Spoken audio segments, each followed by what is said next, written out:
Need a repair? We offer a free diagnostic.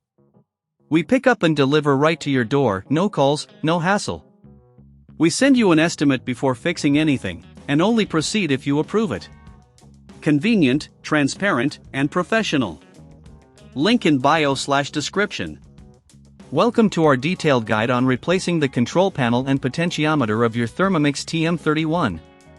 This process can seem daunting, but with the right tools and a little patience, you'll have your machine running smoothly in no time.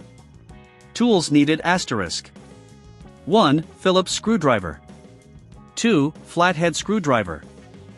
3. Torx screwdriver, T10. 4. Soft cloth for cleaning. 5. Isopropyl alcohol for internal cleaning. Step 1. Prepare your Thermomix. Start by unplugging your Thermomix TM31 from the wall to ensure safety. Place it on a stable work surface. If you don't have the tools, remember we offer pickup and delivery at your home for any repairs. Step 2. Remove the base. Using your Phillips screwdriver, remove the screws located at the bottom of the machine. There are typically 4 screws that need to be taken out. Keep these screws in a safe place as you will need them later. Step 3. Access the internal components.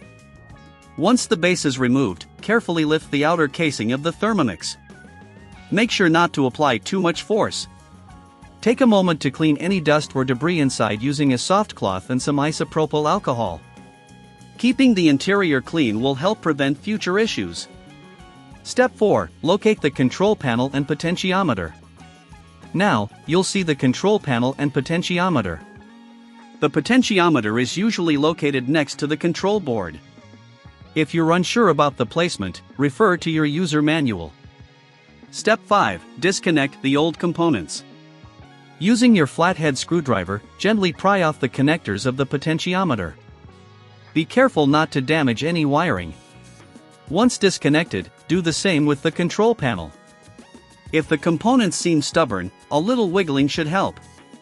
Step 6. Install the new potentiometer and control panel. Take your new potentiometer and align it with the connectors. Firmly but gently press down until you hear a click. Repeat this process for the new control panel. Remember, a snug fit is essential for proper functionality. Step 7. Reassemble the Thermomix. Once everything is connected, carefully place the outer casing back on. You might want to double-check the connections before securing it fully. Step 8. Secure the base. Replace the screws you removed earlier using the Phillips screwdriver. Ensure they are tight but don't over-tighten, as this can damage the casing. Step 9. Test your Thermomix. Plug your Thermomix TM31 back in and turn it on. Test the new control panel and potentiometer by running a program. If everything works smoothly, congratulations on your successful repair. If you encounter issues or prefer not to handle repairs yourself, remember we provide professional diagnosis without obligation. Final thoughts. Replacing the control panel and potentiometer of your Thermomix TM31 is a manageable task with the right tools and guidance. If you have any doubts or need assistance, feel free to reach out. And don't forget, we offer quotes before repair, ensuring you know the costs up front. Happy cooking! Need a repair? We offer a free diagnostic. We pick up and deliver right to your door, no calls, no hassle. We send you an estimate before fixing anything, and only proceed if you approve it. Convenient, transparent, and professional. Link in bio/description.